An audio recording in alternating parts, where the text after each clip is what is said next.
السلام عليكم. وعليكم السلام. ازيك عامل ايه؟ الحمد لله بخير. وانتوا تبع حاجه يعني حضراتكم؟ والله يا استاذ انا اسمي ساره، مرشحه في انتخابات مجلس الشعب ان شاء الله، وجايين كده نسلم عليك وجايبين لك حاجه حلوه يعني.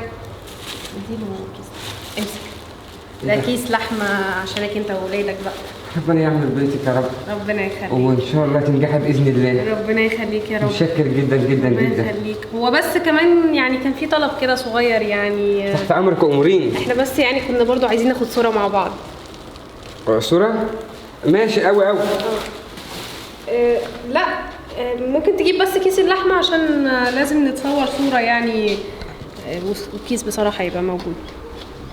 يعني مش فاهم يعني حضرتك تقصدي ايه يعني؟ طب خلاص انا فهمت. هات كيس كمان، هات كيس كمان. اتفضلي يا استاذ. امسك كده عشان بقى اولادك وكده وتاكلوا كويس. تمام كده كويس. هناخد بقى صوره مع بعض ماشي؟ طب حضرتك يعني لازم تاخدي الصوره بكاس اللحمه؟ هيبقى نظام فيديو كده يعني بتشكر الأستاذة فيه إن هي جابت لك لحمة والكلام ده. بالظبط كده.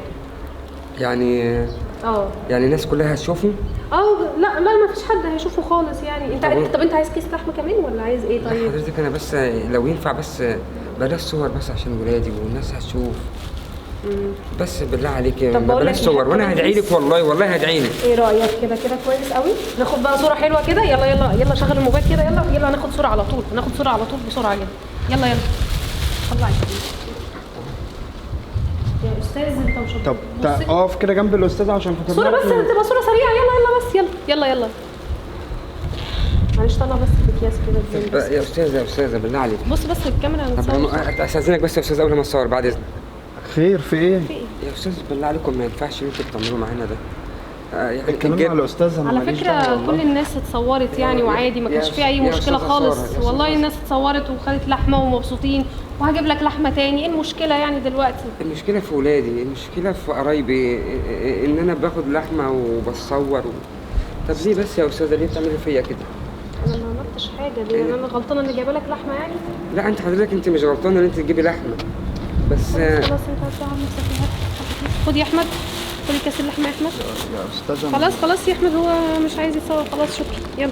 يلا تعالى نروح للناس محمد اللي بعدها كده بس. عشان تدونا حاجة لازم تصورونا وتشيرونا للناس كلها. ليه حرام عليكم كده؟ استغفر الله العظيم يا رب.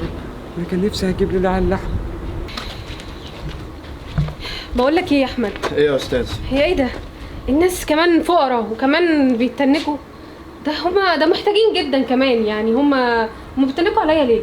يا أستاذة محدش بيتنك عليكي، بس أنا آسف يعني أسلوبك مش كويس. أيوه أسلوبك مش كويس. أنا عملت إيه يعني؟ ده أنا طلبت منهم بس صورة ومدياله بدل الكيس 3 يعني. إيه المشكلة؟ ما هو الناس دي زي ما أنت بتقولي فقراء ومحتاجين لكن عندهم عزة نفس، ما ينفعش يجوا على كرامتهم. الصورة أو الفيديو اللي حضرتك هتصوريه ما ينفعش حد يشوفه، يبقى شكلهم إيه؟ الناس ده عندها أصل يا أستاذ. ما ينفعش اللي أنتوا اللي بتقوليه ده.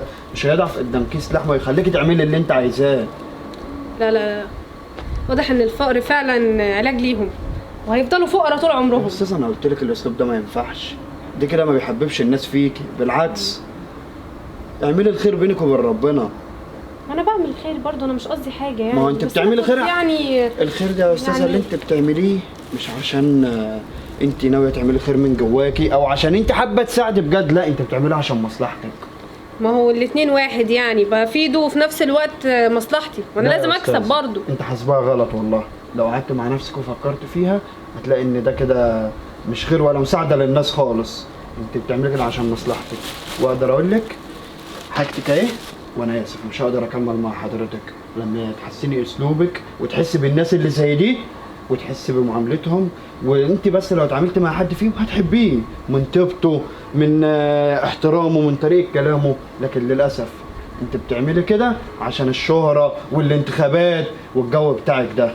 السلام عليكم.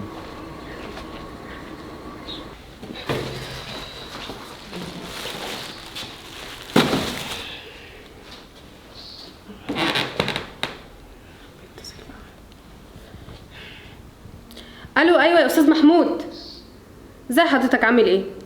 رب تكون بخير. بقول لك ايه يا استاذ محمود، والنبي انا عايزه اعمل حمله اعلانيه عشان طبعا انت عارف انا مترشحه ان شاء الله في مجلس الانتخابات السنه دي. بالظبط كده. لا ما انا وزعت لحمه وفلوس، بس الناس دي انا عايزه اقول لك مش هنفع معاهم حاجه خالص. والله. طب قول لي اعمل ايه؟ لا انا عايزه حمله اعلانيه كبيره، انا معايا الفلوس كلها اللي انت عايزها. لا انا لازم اكسب طبعا. امال ايه؟ طيب خلاص، نص ساعه بالظبط وهبقى عندك. ماشي خلاص تمام، يلا مع السلامه، باي باي.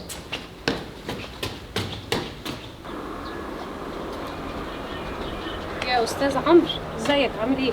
الحمد لله يا استاذه ساره. اسفه جدا على التاخير والله، انت عارف بقى. ولا يهمك. ايه الاخبار؟ كلمتيني بقى، قلتي لي عايزه تعملي حمله اعلانيه للانتخابات الجايه.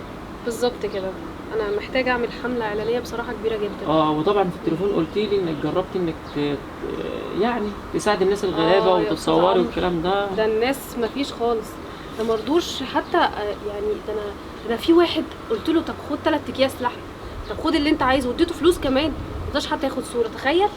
انا مصدق الكلام ده، وبصراحه الناس عندها حق. ليه بقى؟ احنا بقالنا كام سنه اعضاء مجلس الشعب بيجوا وقت الانتخابات ويعملوا خير ويعملوا حاجات زي كده، خلاص الناس تعبت، الناس فهمت الموضوع ده. فبالتالي هو افضل حل نعمل لك اعلانات مموله مكثفه جدا على السوشيال ميديا، على الفيسبوك والتويتر واليوتيوب، حملات مكثفه قوي. انا سبت الشغل. لا عادي، ظروف كده ومشاكل ايه ده بجد؟ يعني انا ممكن اجي اشتغل معاكم في الشركه ومكاني موجود كمان من بكره؟ طب بص حضرتك، انا معايا دلوقتي 100,000 تمام، نبدا بيهم وانا باقي الفلوس هحولها لك على حسابك في البنك، تمام؟ والله العظيم ما عارف اشكرك ازاي. لا انا هجهز الورق واجهز كل حاجه، وان شاء الله هيبقى خير، ما تحرمش منك حبيبي.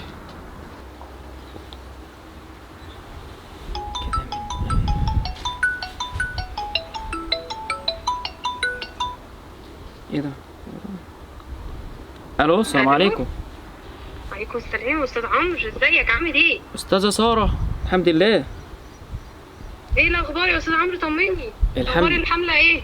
الحمد لله تمام. هو حضرتك حولت الاول 500,000؟ يا استاذ عمرو وصلوا لك من كام يوم، من ساعه ما اخر مره كنا قاعدين مع بعض. طب لحظه كده اتاكد بس كده من الرسائل، معلش لحظه بس يا استاذه ساره. ماشي اتفضل. معلش يا استاذه ساره، انا اسف ما كنتش واخد بالي من رساله التحويل. لا ولا يهمك. طب انت مش احنا اتفقنا ان انت هتبدا لحد ما كمان الفلوس توصل، وانا اصلا بعتلك فلوس تانية يوم على طول. طيب هو انا ممكن اقول لك حاجه؟ اتفضل.